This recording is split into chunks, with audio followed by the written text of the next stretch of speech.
Previously on Fumbling Around with Anchorhead.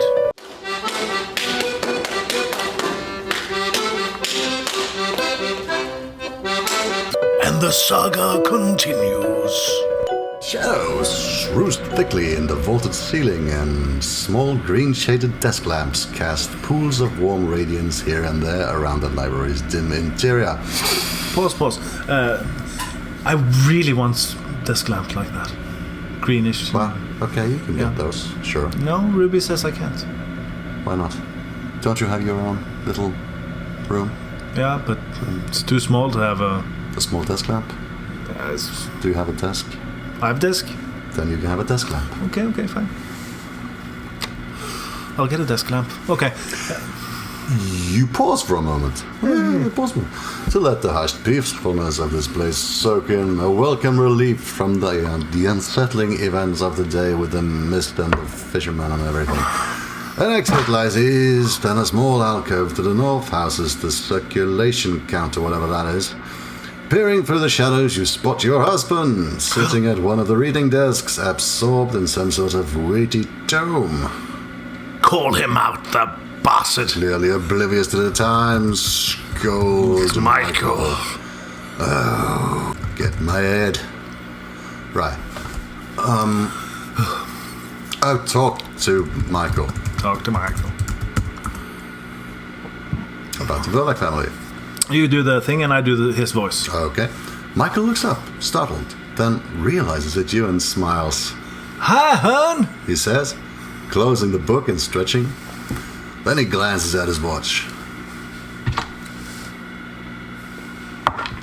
And says, I'm so sorry.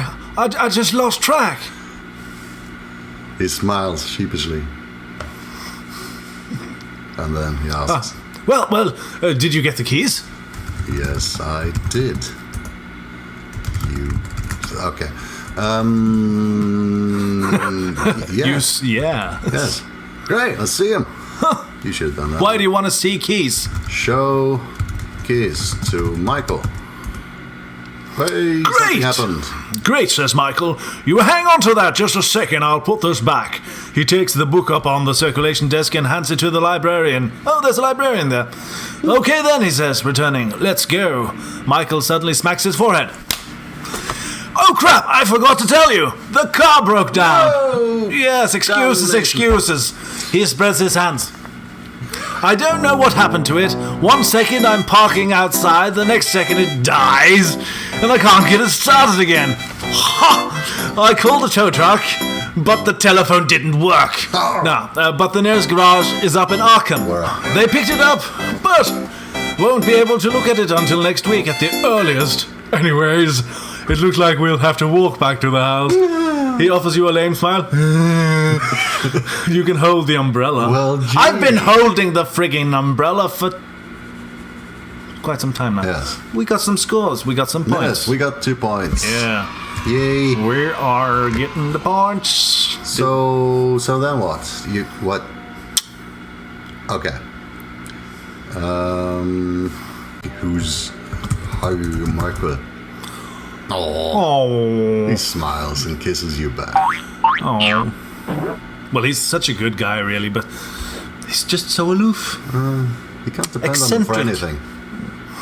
But he's got a very large bank account. House. House? We have the house. Yes, we have a very That's large. solid. Yes. Presumably large. I have not seen it yet. It's an estate, even. Yeah. It's an estate. It's bound to be large. With a title and a professorship. Yes. So that's the thing. Okay, we're leaving. We're leaving the library. You didn't worry about that. No. Nobody leaves the library, darling. What? Shadows roost thickly in the vaulted ceiling, and a small green-shaded desk lamp casts pools of warm radiance. Seen it before. An exit lies east. University guard, Michael follows you. Of course he does. We know where we're going. So Read. we've done this. Backwaterism. Yeah. That's a wonderful word. It really is. There are numerous buildings surrounding this cobble court, but the only one you're interested in... No, we've been to the library. Michael follows you.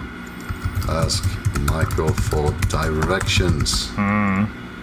Which do you mean? The north, the south, the east, the west, the northeast, the northwest, the southeast, the... Ask Michael about house. The Bolak family has been living in that old place for generations. They're an integral part of the history of this whole region. It's really quite interesting. Fascinating. The rain slackens off momentarily to a weak drizzle, then returns afresh in a brief, freezing downpour. Drizzle. Oh, Pringles. Okay, that was helpful. Please.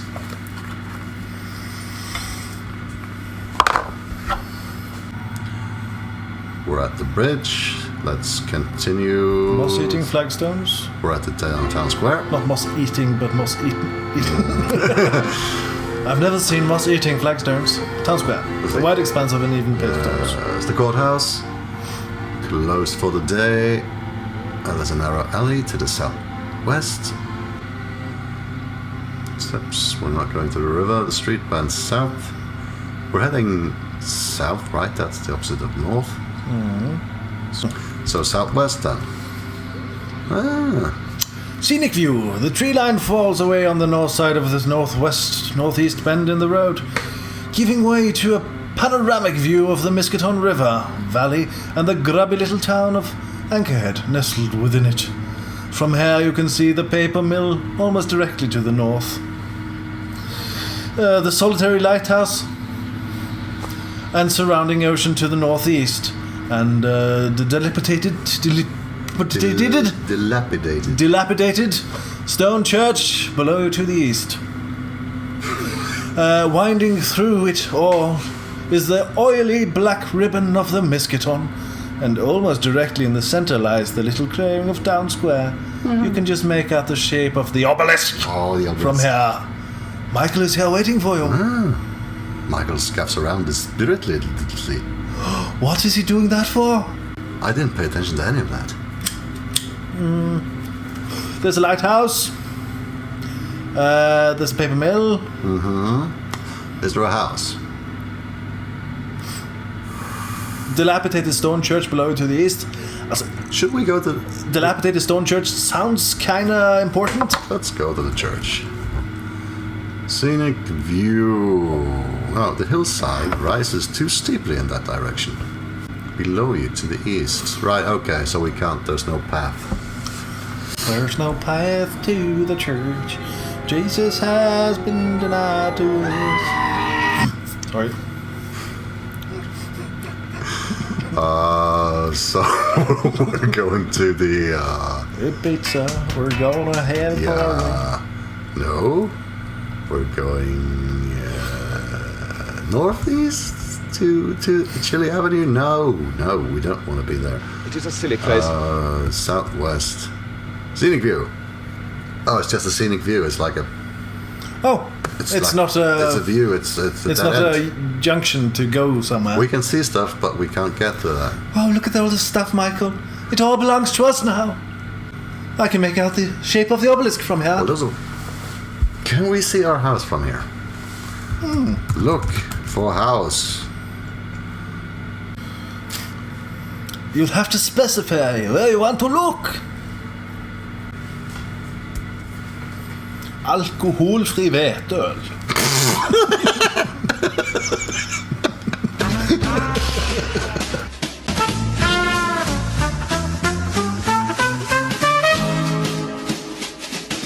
And we're back. We're back, and thank you for watching the Christmas special. We still can't find. I think we should head southeast. This is too steeply in that direction. Okay, east. so leave scenic view. We hate scenic views. Okay. East. We really should be getting onto the house, don't you think? Asks Michael. It's a bit rainy out. Yes. Oh. Right. Let's get back to the. Okay, where's the Library? Where's the exit? No, the town square. No, we're at the scenic view. We need to get back to the town square somehow. Southeast, northwest. Yay! Yep. Whoa! A typewriter. The lane runs up from the southeast and ends in a wide clearing surrounded by gnarled and ancient trees. A wide curving driveway runs up the front door to your house, which lies north. We found the house. The fabled Verlac family mansion looms before you in the gloom, its dark creaking presence dominating the clearing, and somehow, even though it's not visible through the trees, the entire valley. The foreboding shadows of the Verlac seem to enshroud all of Anchorhead from here. A typewritten notice has been attached to the front door. Michael hurries to catch up. Well, Says Michael. this must be the place. We finally made it, honey. We're home. Oh, thank God. I'm so tired in my legs. Thank God. Oh, God is not a verb that I recognize. open door. Seems to be locked. Unlock door. Door. Yay! I didn't have to specify that. I Enter wanted the premises. keys. Enter house. Enter house. Oh dear Lord. Although it appears spacious from the outside, the house interior feels cramped and gloomy. The walls seem to close together. The ceiling is too high. The doorway leading in several directions are narrow and filled with shadows, and the stairs leading up to the second floor are steep and rickety. Charming. This is not a house that makes you feel welcome. It is a house that makes you feel tiny and timid and afraid of dark places. It is a house that makes you feel alone. The front door stands open to the south. Carelessly stacked in a towering heap in the middle of the room are all your luggage and belongings, which you had sent ahead through a moving company before driving up to Massachusetts. Everything you own is boxed away and piled up in the middle of the floor. The reality of the move finally slams you home. As you stare at the sprawling jumble of stuff. Oh my God, we got so much stuff, Michael. Let's go back to the square. Let's just worship the obelisk. Any exploring would probably best be done in the morning. Michael hurries to catch up. Michael stretches his arms and yawns. What? Michael stretches his arms.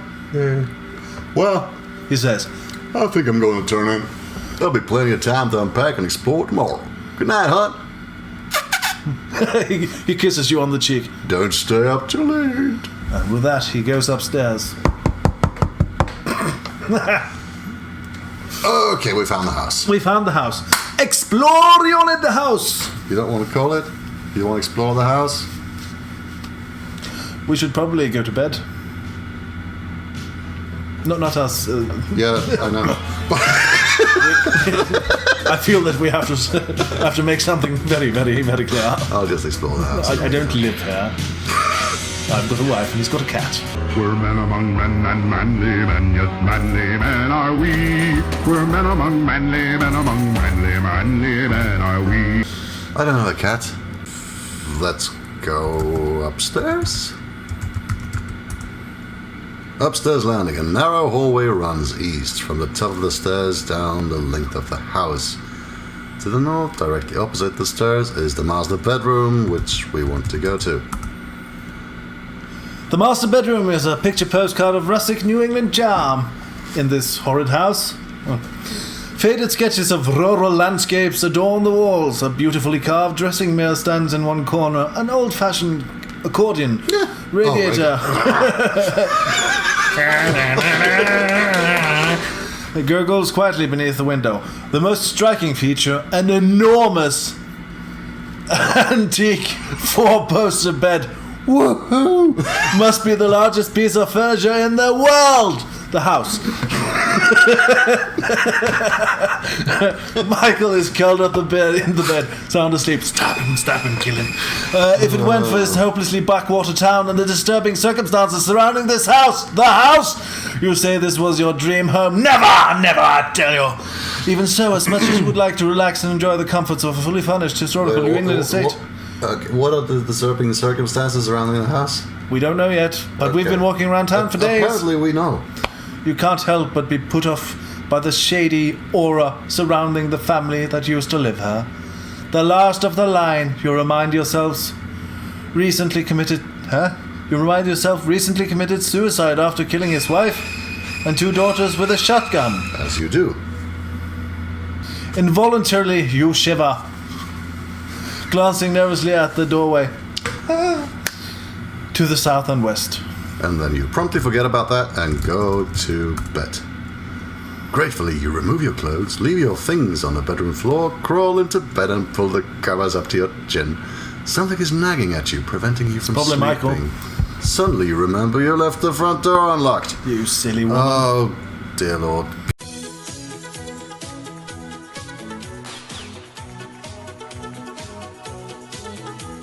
Go downstairs. In the nude. You'll have to get out of the four-poster get up. Right, go downstairs. Oh.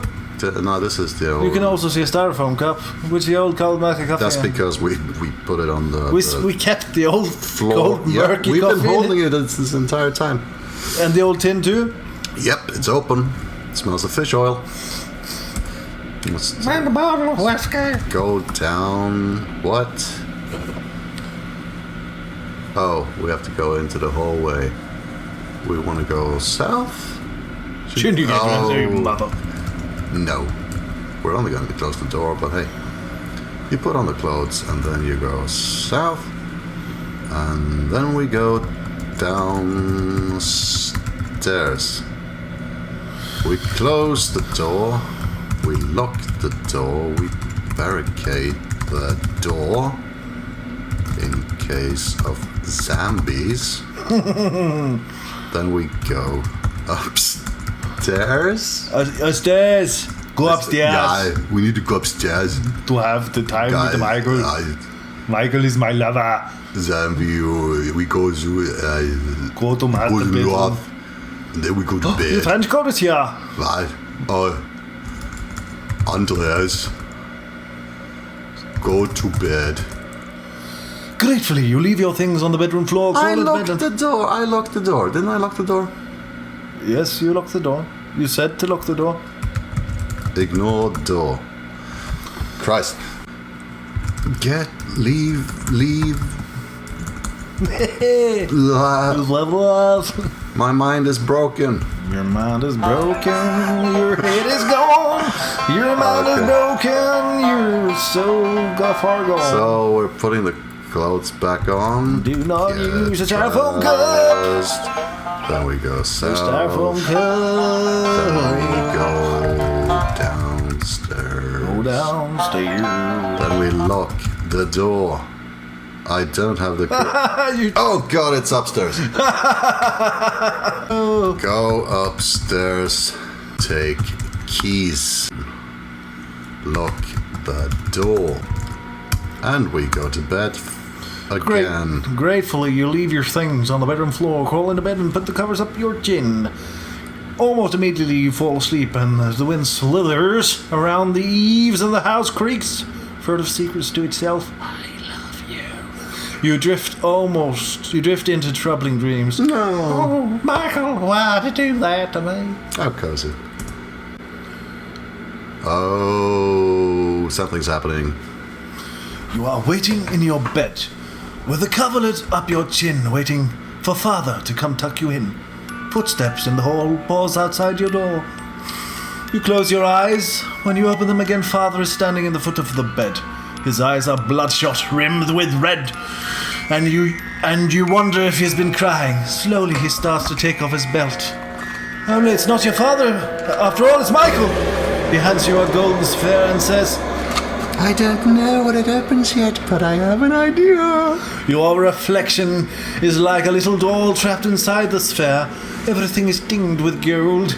Your face swells and stretches comically as you stare back at yourself through the curved, distorting walls. Reaching out, your fingers curve back on themselves. And the wall breaks and you're running from the eyes, the terrible red-rimmed eyes, through endless narrow corridors of wooden slats and crumbling plaster. You stumble through turn after turn, hopelessly lost. There's a small hole in the boards. Oh, a hole! Peering through it, you see Michael in the study, typing diligently away. Type. You scream, ah! You pound on the wall, but he can't hear you. The red-rimmed eyes draw closer. Hurrying down a twisting passage, you find a dead end. The wall breaks and outside you stand at another dead end, a high brick wall at the end of a steep twisting lane, written in black spaghetti spray paint. He always returns to his blood. Behind you, you hear the buzzing of a fly. You turn.